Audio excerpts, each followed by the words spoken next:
નમસ્કાર, સાંજના 5 વાગી રહ્યા છે. આપ જોઈ રહ્યા છો ગુજરાત ફર્સ્ટ. સીધું ને સખ્ત સાથે હું છું માનસી સોની અને હું છું જિજ્ઞાસા. ઈરાન ઇઝરાયલ યુદ્ધનો આજે 18મો દિવસ છે અને મિડલ ઈસ્ટમાં જે યુદ્ધની આગ વધુ ને વધુ વિકરાળ બની ગઈ છે. આ યુદ્ધની શરૂઆત ભલે ઇઝરાયલ અને અમેરિકાએ કરી હોય, પરંતુ શરૂઆત પછી હવે અંત ઈરાન કરી રહ્યું હોય તેવું લાગી રહ્યું છે. આવું એટલા માટે કહેવામાં આવી રહ્યું છે કારણ કે અમેરિકા હવે ખરેખરમાં થાકી ગયું હોય તેવું લાગે છે. ટ્રમ્પ અકળાયા હોય તેવું લાગે છે કારણ કે અમેરિકાને પોતાને પણ ખબર છે કે યુદ્ધ એટલે આર્થિક આગનો ભંડોળ અને એમાં એ આગમાં બળવાનું જ છે, રાખ જ થવાનું છે, કશું જ નથી મળવાનું, એ બધાને ખબર છે. આ યુદ્ધની શરૂઆત અમેરિકા ઇઝરાયલે કરી હતી અને અમેરિકા પોતે જ આમાં ફસાઈ ગયું હોય એવું લાગે છે. અમેરિકાને કદાચ એવો અંદાજો હશે કે નાટો દેશ તેની વહારે આવશે, નાટો દેશ અમેરિકાની સાથે આવશે, પરંતુ નાટો દેશ તો અત્યારે સ્ટેન્ડ પણ નથી લઈ રહ્યું. બીજી મહત્વની બાબત, મિડલ ઈસ્ટના જે દેશો પર અત્યારે ઈરાન એટેક કરી રહ્યું છે, યુએઈમાં દુબઈ, બહેરીન સહિતના દેશો, કુવૈતમાં જે એટેક કરવામાં આવી રહ્યા છે, આ બધા જ દેશો પણ અત્યારે ચૂપ છે, કશું જ બોલી નથી રહ્યા. યુદ્ધ લડવામાં ફક્ત ને ફક્ત ઇઝરાયલ અને અમેરિકા છે, પરંતુ સમર્થનમાં ઘણા બધા દેશો ભલે હોય, પરંતુ ખરી જે લડાઈ છે આ બંને દેશો લડી રહ્યા છે. સાથે સાથે નાટો દેશોના જે એરબેઝ છે એને પણ ઈરાન ટાર્ગેટ કરી રહ્યું છે, પરંતુ નાટો દેશ અત્યાર સુધી કેમ ચૂપ છે? હજી સુધી કેમ નાટો દેશ ખુલીને સામે નથી આવ્યો? એ પણ એક મોટો સવાલ ઉઠી રહ્યો છે. રશિયા યુક્રેન યુદ્ધ એક તરફ, ઈરાન ઇઝરાયલ યુદ્ધ એક તરફ, બીજી તરફ પાકિસ્તાન અફઘાનિસ્તાન યુદ્ધની પણ શરૂઆત થઈ ચૂકી છે. યુદ્ધના ચિંગારી અત્યારે સળગી હોય તેવું અત્યારે લાગી રહ્યું છે પાકિસ્તાન અને અફઘાનિસ્તાન વચ્ચે. હવે આ બધી જે પરિસ્થિતિ અત્યારે ઉદ્ભવી છે એની સીધી અસર વૈશ્વિક બજાર પર, વ્યાપાર પર, ક્રૂડ ઓઇલના ભાવ પર પડી રહી છે. ક્રૂડ ઓઇલના ભાવ $153 પ્રતિ બેરલ અત્યારે પહોંચી ચૂક્યા છે. આ સાથે જ હોર્મુઝ સ્ટ્રેટ તો હજુ પણ બંધ છે. 45 થી વધુ દેશો માટે હોર્મુઝ સ્ટ્રેટ બંધ છે, ભારત માટે ખુલ્લું છે. એટલે ભારત માટે રાહતની વાત એ છે કે ભારતના જે જહાજ છે હોર્મુઝ સ્ટ્રેટ પસાર કરીને એક બાદ એક જહાજ ભારત પહોંચી રહ્યા છે.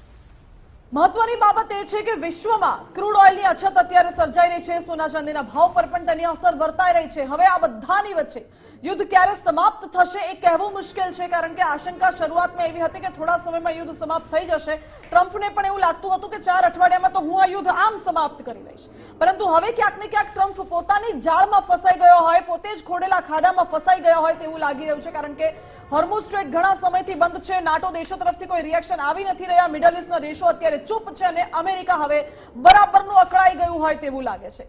અમેરિકાએ પહેલા એવું કહ્યું હતું કે હોર્મુઝ સ્ટ્રેટમાંથી જે જહાજ પસાર થશે એને અમે સુરક્ષા પૂરી પાડીશું, પરંતુ અત્યારે તો અમેરિકા પોતે જ ફસાઈ ગયું છે કારણ કે ઈરાન એટલું મજબૂતાઈથી સતત એટેક કરી રહ્યું છે અને ઈરાને પોતાનું સ્ટેન્ડ ક્લિયર કરીને કહી દીધું છે કે અમારી જે આ લડાઈ છે એ અમારા સર્વાઈવલ માટેની લડાઈ છે.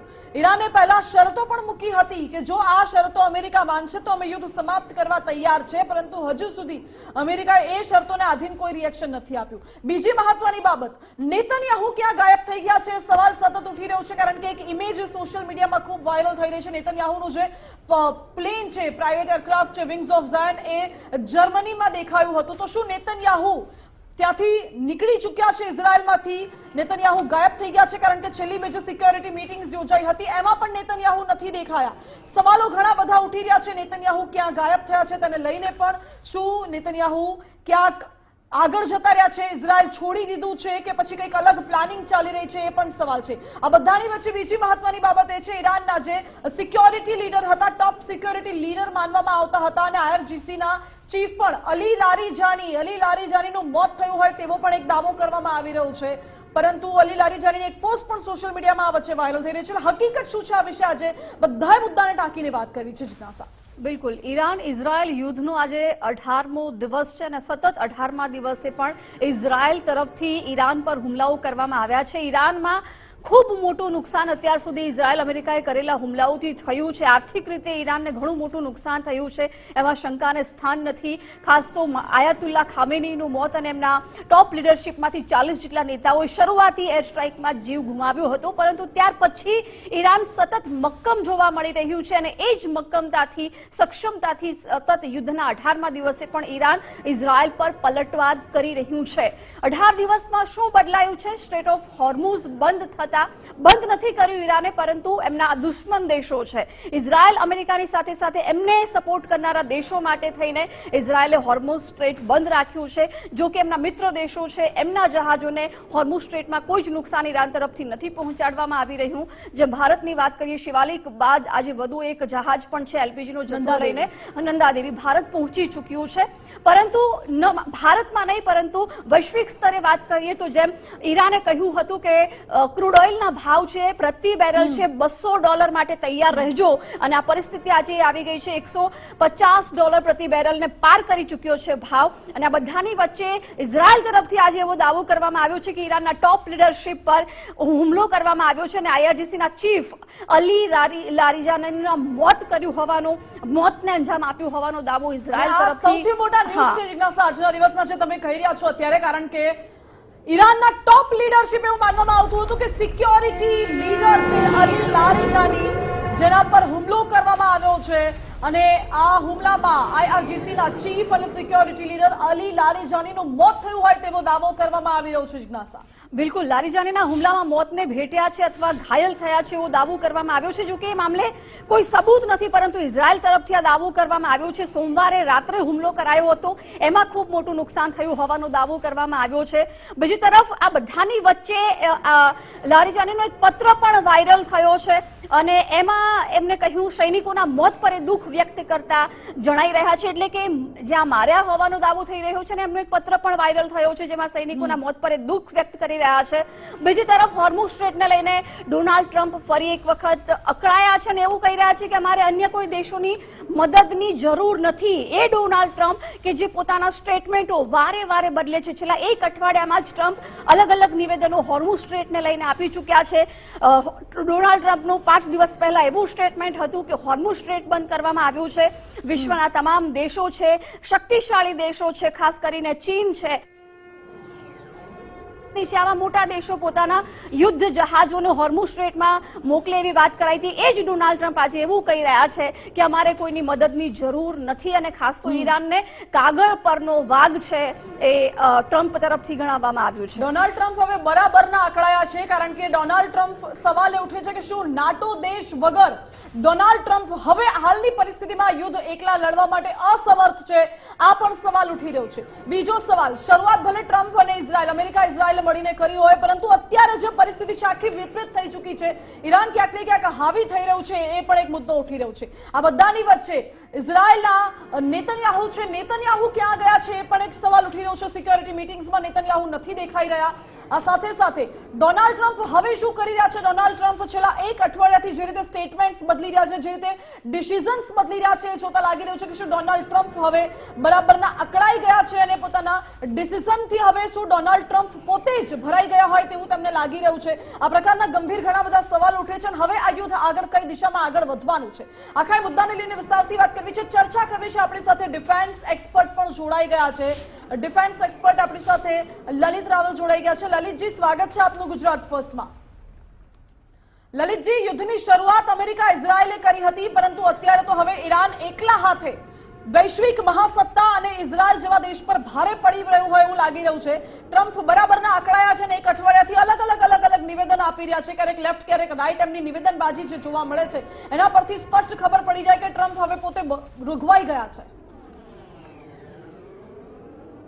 યુદ્ધ એક યુદ્ધ એ ખૂબ રિસ્કી છે, ખૂબ નુકસાનદાયક છે, અને એની સીમાબદ્ધતા કોઈ થઈ ન શકે, કારણ ક્યારે પૂરું થશે. શરૂ કરવું સરળ છે, પૂરું કરવું અઘરું છે.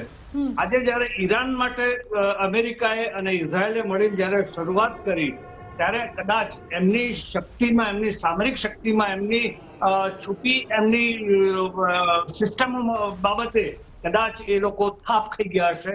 એમનું જે એનાલિસિસ કરવું જોઈએ એ નહીં થઈ શક્યું હોય એટલા થઈ શક્યું છે. અને એમાં જો કે નો ડાઉટ પહોંચ્યું છે, એની આર્મી, એના આર્મામેન્ટ, એની નેવી, એની એરફોર્સ, તમામે તમામ ક્ષેત્રે નુકસાન પહોંચ્યું. તેમ છતાં પણ ઈરાન જે પ્રમાણે હુમલો કરે છે, અને ગલ્ફ કન્ટ્રીના, અમેરિકાના જે ખંડિયા રજવાડા હતા એ દરેકના ઉપર એને એટેક કરે છે, એના અમેરિકન બેઝિસ ઉપર. એટલે એ દ્રષ્ટિએ જોવા જઈએ આજની તારીખ સુધી પણ ઈરાન હજી સુધી ઢીલું નથી પડ્યું. એના તમામ લગભગ ટોપના કમાન્ડરોને એમને પણ મારી નાખ્યા. એટલે આવું હોવા છતાં પણ એમનામાં ઈરાને જે સિસ્ટમેટિકલી ઓથોરિટી અને રિસ્પોન્સિબિલિટી જે ડિસ્ટ્રીબ્યુટ કરી અને આખું જે સિસ્ટમેટિક નેટવર્ક બનાવી દીધું એના કારણે હજી સુધી એ સ્વાયત્ત રીતે એ કરી રહ્યા છે. પણ આપે જેમ કીધું કે હોર્મુઝ સ્ટ્રેટ ઉપર જે પ્રમાણેનું મૂક્યું એનાથી ખૂબ આખા વિશ્વને ભયંકર ત્રાસ વર્તાઈ રહ્યો છે. ઓઇલની કિંમતોમાં ખૂબ વધારો થયો છે. પણ આપણો ભારત દેશ એ દ્રષ્ટિએ જુઓ તો ખૂબ નસીબદાર છે. આપણને ખૂબ સબળ નેતૃત્વ મળ્યું કે જેની આખા વિશ્વમાં ખૂબ મોટી શાખ ઉભી કરવામાં સક્ષમ થઈ ચુક્યા છે અને આપણી ભારતની ખૂબ શાખ વધારી છે. એના કારણે આપણે ભારતને આજે પણ લગભગ 7 થી 8 જેટલા મોટા ટેન્કરો ક્રૂડ ઓઇલ અને ગેસ ભરેલા આપણે ત્યાં કંડલા બંદરના મુંબઈ બંદરે પહોંચી ચુક્યા છે. લલિતજી, જ્યારે યુદ્ધની શરૂઆત અમેરિકાએ કરી, યુદ્ધનો આજે 18મો દિવસ છે, અમેરિકાને બધું જ ખબર હતી, પ્રી પ્લાનિંગ સાથે એટેક કરવામાં આવ્યો છે કે પછી ઈરાન કાઉન્ટર એટેક ક્યાં કરશે, કયા સમય કરશે, કેવી રીતે કરશે. અમેરિકાને બધી ખબર હોવા છતાં પણ એ આ યુદ્ધને આટલું આગળ લઈ ગયું. શું અમેરિકાને એ આશા હતી કે આગળ જઈને નાટો દેશ પણ અહીંયા સમર્થન આપશે અમને, એના દમ પર અમેરિકા લડવા માંગતું હતું, અને અત્યારે જ્યારે હવે નાટો કશું બોલી નથી રહ્યું એટલા માટે અમેરિકા અકળાયું છે એવું લાગે છે? એનો યુદ્ધનો આખો વીંટો વળી જશે અને એને સત્તાનું પરિવર્તન કરી શકશે, પણ એનો ટોટલ નિષ્ફળ ગયો એનો પ્લાન. અને એની સામે જુઓ ઈરાને શું કર્યું. ઈરાને એના ડ્રોન્સ, જે એક ડ્રોનની કિંમત લગભગ 15 થી 20 લાખ રૂપિયા, એ ડ્રોન છોડી અને એની સામે અમેરિકા અને ઇઝરાયેલે મિસાઇલ છોડવા પડે જે $2.5 મિલિયન ના આવે. એટલે એની કોસ્ટ ઇફેક્ટિવનેસ તમે જોવો યુદ્ધમાં કે એ લોકોને કોસ્ટ કેટલી પડી છે અમેરિકા ઇઝરાયેલને. એ દ્રષ્ટિએ ખૂબ ઓછી કિંમતમાં ઈરાને આ લોકો ઉપર એટેક કર્યો છે. નો ડાઉટ અમેરિકા અને ઇઝરાયેલે ખૂબ કર્યું અને એના તમામ સામરિક અને મિલિટરી સ્ટેશનો જ્યાં જ્યાં હતા એ બધા તોડી નાખ્યા છે. એના IRGC નું હેડક્વાર્ટર તોડી નાખ્યું છે. તેમ છતાં પણ એ જે ડિસ્ટ્રીબ્યુટેડ ઓથોરિટી બચેલા છે એના પ્રોવિન્સ વાઇઝ એ પણ સ્વતંત્ર રીતે નિર્ણય લઈ અને એનો સામે એ કરી શકે છે.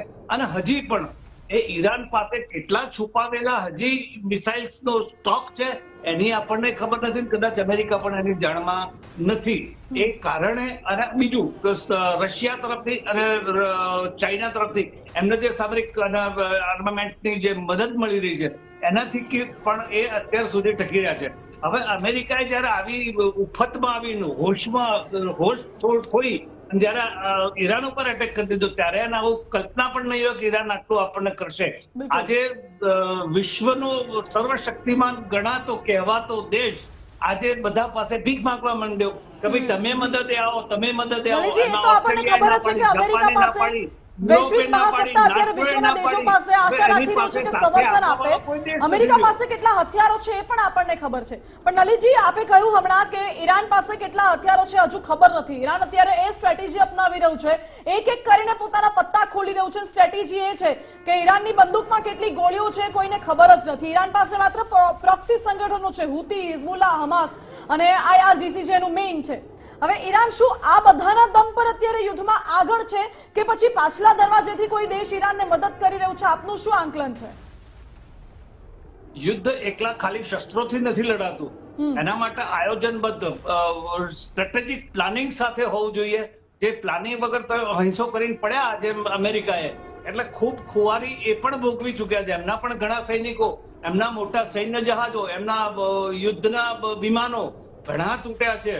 અને વધારામાં જોઈએ તો એના ગલ્ફ કન્ટ્રીમાં જેટલા આવેલા US ના બેઝિસ છે એ દરેકે દરેક બેઝિસ ઉપર અમેરિકાને નુકસાન પહોંચ્યું છે ખૂબ. અને ઇઝરાયેલમાં પણ ખૂબ મોટા પ્રમાણમાં નુકસાન પહોંચ્યું છે. ત્યાં થોડી સેન્સરશિપ હોવાના કારણે ત્યાંના કોઈ સમાચારો બહાર આવતા નથી. તેમ છતાં જે થોડા ઘણા સમાચારો આવે છે એ જાણવા ઉપર આપણે જો એનાલિસિસ કરીએ તો પણ ઇઝરાયેલને પણ ખૂબ નુકસાન થયું છે, અમેરિકાને પણ નુકસાન ખૂબ થયું છે અને ઈરાનને તો ખૂબ ખુવારી થઈ જાય છે. એટલે લલિતજી, સમજવું એ જ છે કે ઇઝરાયલ, અમેરિકા અને ઈરાન યુદ્ધમાં આર્થિક મોરચે સૌથી વધારે ઈરાનને નુકસાન થયું છે એ સ્વીકારવું જ પડે. તેમ છતાં મક્કમ ઈરાદાઓ સાથે ઈરાન લડી રહ્યું છે. અને 6 મહિના હજુ યુદ્ધ લડી શકીએ એવી તાકાત છે એવું ઈરાને સ્ટેટમેન્ટ પહેલાથી આપ્યું છે. પણ યુદ્ધ લડવાની તાકાત ન હોવા છતાં પણ હજી કેમ જાળવી રાખ્યું છે? કારણ કે ટ્રમ્પને મિડ ટર્મ ચૂંટણી આવી રહી છે, એમાં જો સાબિતી ન કરે, એ ખર્ચો ઘટાડીને આ યુદ્ધ જીત્યાની એ જાહેરાત ન કરે તો એને મધ્ય સત્ર ચૂંટણીમાં હારે. અને ઈરાનને શું છે કે ઈરાનના નાગા નાયેગા ક્યાં ઓર પહેનેગા ક્યાં, એટલે એની પાસે તો કશું છે જ નહીં. જે નુકસાન જેવું હતું અત્યાર સુધી તો એની આર્થિક પરિસ્થિતિ ખરાબ હતી, એમાં તોડવું હોય તો એ ક્યાં તોડી નાખો, બીજું શું કરે? એટલે એનો કઈ નુકસાન નથી વધારે જાજુ, જે કરવાનું તે કરી નાખ્યું છે.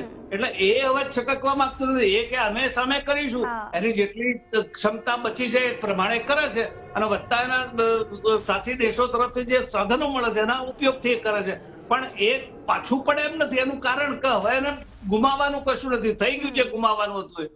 અમેરિકાને શું ગુમાવવાનું? ટ્રમ્પની પ્રેસિડેન્સી પણ લલિતજી, હવે આ ઇઝરાયલ, અમેરિકા કે ઈરાનની વાત નથી રહી. ભલે ભારત સાથેના ઈરાનના સંબંધો સારા છે એટલે હજુ આપણને કદાચ એ અસર નથી દેખાઈ રહી, પરંતુ મોટા ભાગના વિશ્વના ગલ્ફ કન્ટ્રીઝ લઈ લો, બીજા જે દેશો છે યુરોપિયન યુનિયન સંઘના, ત્યાં પ્રતિ ડોલર ક્રૂડના ભાવ આસમાને પહોંચ્યા છે, મોંઘવારી વધી છે, ટ્રાન્સપોર્ટેશન મોંઘું થયું છે, ઘણી બધી અસર દેખાઈ રહી છે અન્ય દેશોમાં. બિલકુલ બિલકુલ આખા વિશ્વમાં આ ક્ષેત્રે હાહાકાર થઈ ગયો છે. મોંઘવારી એટલી વધી પડી છે, પણ આપણું ભારત દેશ એટલું હજી નસીબદાર છે કે આપણને એટલી અસર થઈ નથી. પણ જતા દિવસે કદાચ વધુ પડતું આક્રમણો થાય અને બીજા દેશો પણ એમાં જોતરાય તો આપણે પણ એની તૈયારી રાખવી પડે. જે આપણને તકલીફો પડવાની છે એની સાથે આપણે સમાધાન કરવું જ પડે. પણ આપણને હજી સુખદ શાંતિ છે કે આપણને જે વડાપ્રધાન મળ્યા છે એના કારણે જગતમાં આપણું ખૂબ માન સન્માન વધ્યું છે.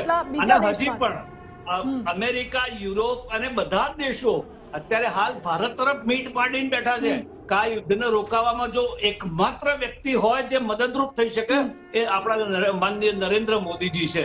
એટલે એ દ્રષ્ટિએ જોઈએ તો બધાનો જયારે મેળ પડી નરેન્દ્રભાઈના વચ્ચે પાડે તો કદાચ આપણું યુદ્ધમાં અટકાવો થઈ શકે. એ બેનિફિટ જ છે કે નરેન્દ્ર મોદી અને સાથે આપણી જે કેન્દ્ર સરકાર છે એને જે રીતે કૂટનીતિ ડેવલપ કરી છે, ઇન્ટરનલ અને એક્સટર્નલ અફેર્સ જે રીતે આપણે મેનેજ કરી રહ્યા છે એનું જ આપણને સારું પરિણામ મળી રહ્યું છે. હવે આપણને એ પણ સમજવું છે કે ખાસ કરીને અત્યારે ઇઝરાયલમાં ઈરાન જે કાઉન્ટર એટેક કરી રહ્યું છે એના પછી થોડા સમયથી એવી ચર્ચાઓ સોશિયલ મીડિયામાં ખૂબ વાયરલ થઈ કે નેતન્યાહુ ઘાયલ થયા છે. પછી એક એવી ચર્ચા વાયરલ થઈ કે નેતન્યાહુનું જે પ્રાઇવેટ જેટ છે એ જર્મનીમાં દેખાયું હતું. સવાલ એ પણ છે કે શું નેતન્યાહુ ગાયબ થઈ ગયા છે, શું નેતન્યાહુ ઘાયલ થયા છે, કે શું નેતન્યાહુએ ઇઝરાયલ છોડી દીધું છે, કે પછી કોઈ બીજું ષડયંત્ર આખું પાછળના દરવાજેથી ચાલી રહ્યું છે? કારણ કે છેલ્લી બે સિક્યોરિટી મીટિંગ્સમાં પણ નેતન્યાહુ નથી દેખાઈ રહ્યા, કોઈ પ્રતિક્રિયા હાલના થોડા સમયમાં નેતન્યાહુ તરફથી નથી આવી.